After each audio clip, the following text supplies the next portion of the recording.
পাকিস্তানের রাওয়ালপিন্ডিতে জিম্বাবুয়ের বিপক্ষে টসে জিতে ফিল্ডিংয়ের সিদ্ধান্ত নেয় পাকিস্তান। টসে হেরে শুরু থেকে জিম্বাবুয়ের দুই ওপেনার ব্যাটার মারওয়ানি ও পিন্নাট অসাধারণ ব্যাটিং করেন।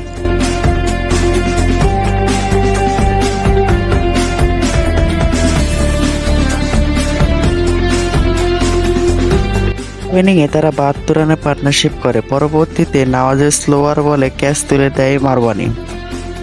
অনেকদিন পর জাতীয় দলে এসে জিম্বাবুয়ের বয়স্ক প্লেয়ার ব্র্যান্ডন টেইলর 18 রান আউটের শিকার হয়।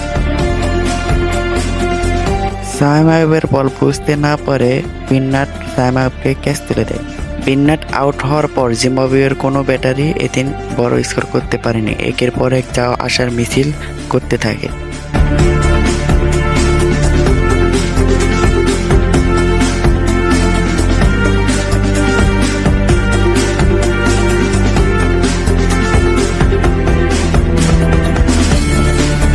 শেষের দিকে সিকান্দার রাজা 24 বলে 34 রানের ইনিংসে 147 রান করে জিম্বাবুয়ে।